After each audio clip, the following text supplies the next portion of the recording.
करत करत अभ्यास से जड़मति होते सुजान, रसरियावत जात से सिल पर पड़त निशान कबीरा, सिल पर पड़त निशान।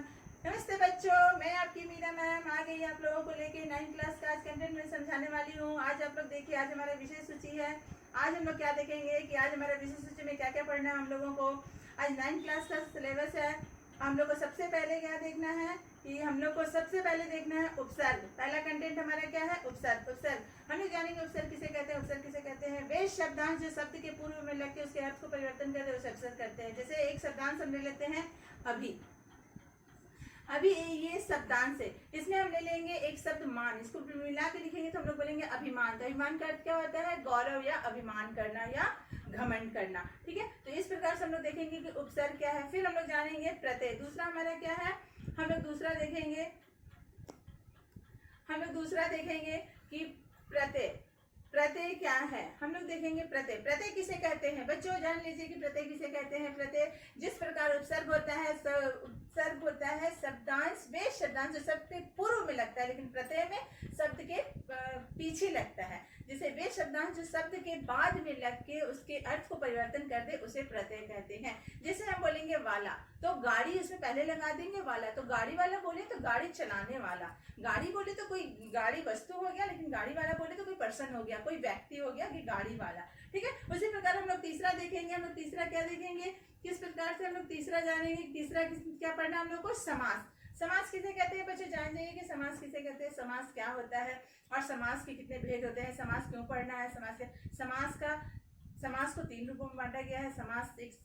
समास को संक्षेपण भी कहते हैं, समास का विग्रह भी कहते हैं और समास कहते हैं। समास कहते हैं समास वे शब्द जो नए शब्द को वे शब्दांश जो शब्द को जोड़कर नए शब्द बनाते हैं उसे समास कहते हैं। समास जैसे गंगा जल, हम लोग देखेंगे बच्चे एक शब्द हम लोग यहाँ पे देखते हैं। जैसे यहाँ पे देखेंगे गंगा जल, ये हमारा क्या हो गया? गंगा जल हमारा समास हुआ। लेकिन समास विग्रह में हम लोग क्या देखेंगे? गंगा का जल। तो ये जो हमारा क विभक्ति लगा, ये जो विभक्ति हमारा लगा है तो यही समास विग्रह है। तो हम लोग समास जानेंगे, समास हम लोग पढ़ेंगे तो डिटेल से हम लोग बताएंगे। अभी मैं आप लोग को केवल सिलेबस समझा रही हूँ कि किस प्रकार से आप लोग को जानना है, क्या क्या पढ़ना है। तो हम लोग देखेंगे यहाँ पे गंगा का जल हुआ, तो इसी प्रकार के समास 6 प्रकार के होते हैं। अव्ययी भाव समास, तत्पुरुष समास, कर्मधारय समास, द्विगु समास, द्वंद्व समास और बहुब्रीहि समास। बच्चे आप लोग 1 मिनट में जान जाएंगे कि समास किसे कहते हैं। देखिए अव्ययी भाव समास किसे कहते हैं? अव्ययी भाव समास जिसमें पहला पद प्रधान हो, जैसे प्रतिदिन। फिर हम लोग पढ़ेंगे तत्पुरुष समास। तत्पुरुष समास उसे कहते हैं जिसमें हमारा कारक का चिन्ह लगता है, घुड़सवार, घोड़े पर सवार। फिर हम लोग पढ़ेंगे किस प्रकार से कि कर्मधारय समास किसे कहते हैं। कर्मधारय समास उसे कहते हैं जिसका पहला पद विशेषण हो, जैसे नीलकंठ। तो हम लोग बोलेंगे इसका नीलकंठ, नीला क्या है? उसका गुण है, तो इसलिए हम लोग बोलेंगे कर्मधारय समास। द्विगु समास, द्विगु समास उसे कहते हैं जिसमें संख्यावाचक हो, जिसमें गिना जा सके, जैसे त्रिमूर्ति, चौपाया।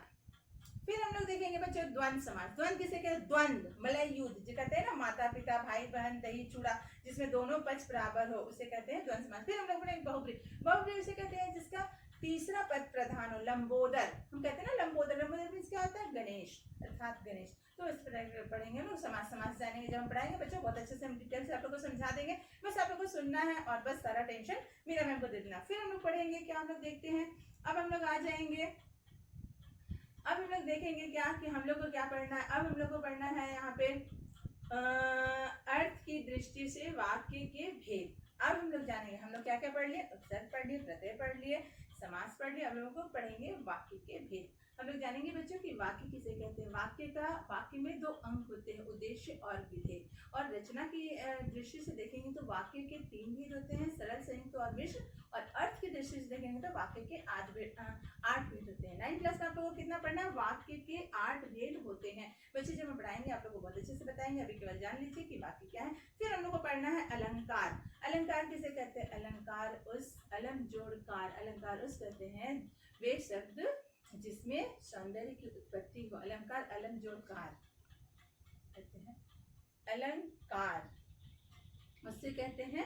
और अलंकार में भी हम लोग पढ़ेंगे, बहुत सारा अलंकार होता है। अलंकार के दो भेद हैं, शब्द अलंकार, अर्थ अलंकार। फिर हम लोग जानेंगे किस प्रकार से पढ़ रहे हैं, ठीक है। हम लोग अलंकार जान जाएंगे, फिर बच्चों हम लोग जानेंगे कि किस तरह से हम लोग को देखना है, ठीक है। आप लोग सिलेबस जानेंगे, आगे बहुत सारा पढ़ना है, बहुत सारा चीज पढ़ना है आप लोग को। अनुच्छेद भी पढ़ना है,